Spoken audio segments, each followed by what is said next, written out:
Quem acompanha há mais tempo política certamente vai se lembrar do dia que o Flávio Bolsonaro passou mal num debate para a Prefeitura do Rio de Janeiro. Ele teve que ser segurado pelo candidato do PSDB e pela candidata do PCdoB, a Jandira Fegali, os dois que estavam por ali, senão ele caía no chão. Flávio Bolsonaro para responder essa pergunta. Eu estou abaixo da pressão aqui. O senhor precisa que repita a pergunta? Por favor, por favor. Ok. Bom, uma moradora de Ipanema gostaria de saber de que forma o senhor pretende trabalhar em conjunto com os outros municípios da área metropolitana. Pergunta da Júlia. Ele está passando mal. Está passando mal. Por favor. Não dá para continuar. Tu vi que tu foi pra ajudar, os caras não quiseram, como é que foi? Ia cair mesmo. Ele foi indo pra trás, aí eu segurei, né? Segurar pra ele não cair. Eu segurei de um lado, o Carlos Osório do outro, que era outro candidato do PSDB. Aí ele vai desmaiar. Aí suspendeu o debate. No intervalo eu fui atender, eu era a única médica no ambiente. E o Bolsonaro estava lá, era o pai. Ele disse, comunista não mexe no meu filho. Não acredito, toca no meu filho. não falou isso. Falou. Todo mundo ouviu. Muita gente que estava no debate fala que o Flávio Bolsonaro não passou simplesmente mal.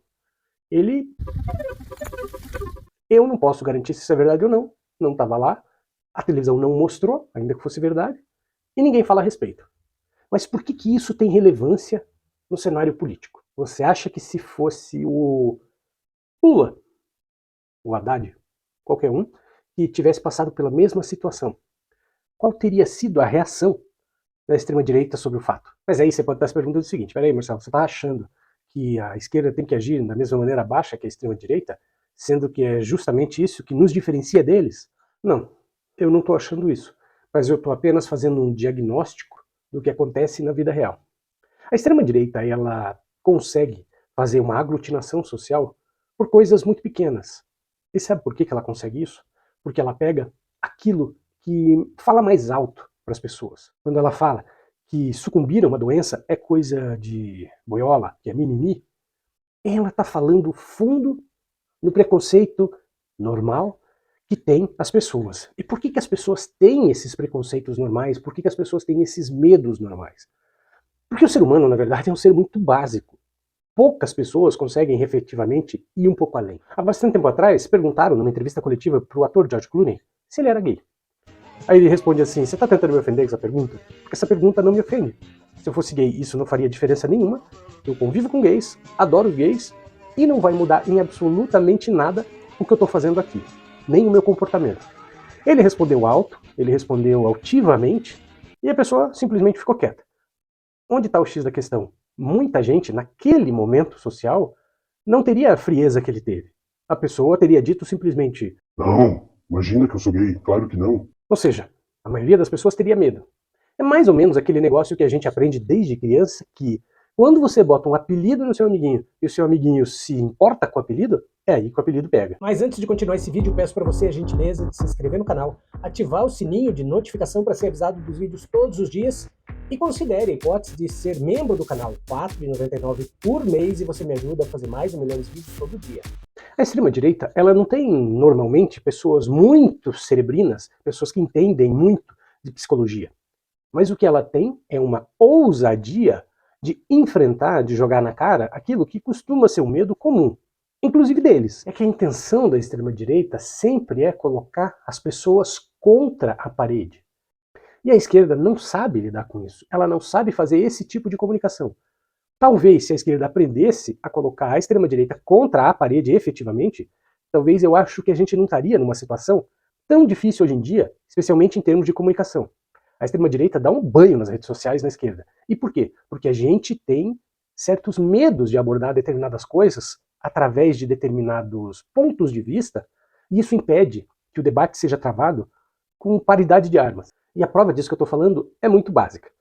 Toda vez que um desses bandidos da extrema-direita vai para a cadeia, qual é a primeira coisa que eles pedem? Direitos humanos. Bom, quem é que luta por direitos humanos? A esquerda.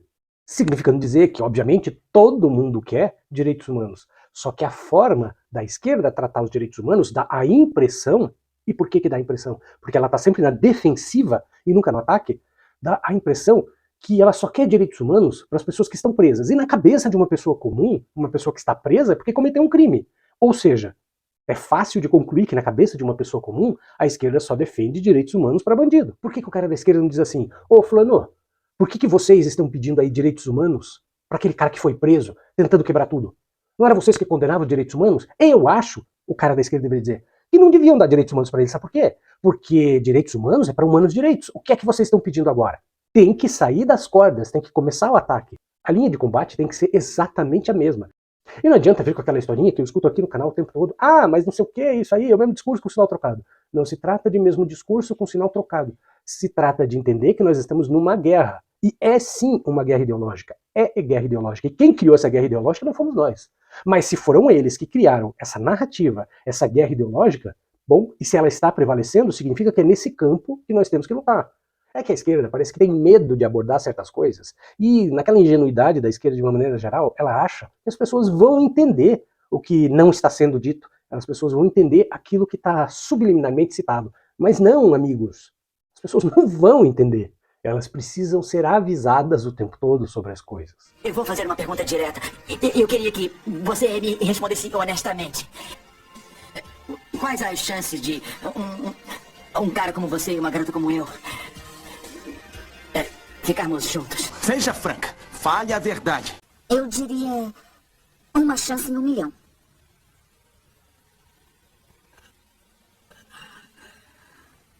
Então está dizendo que existe uma chance?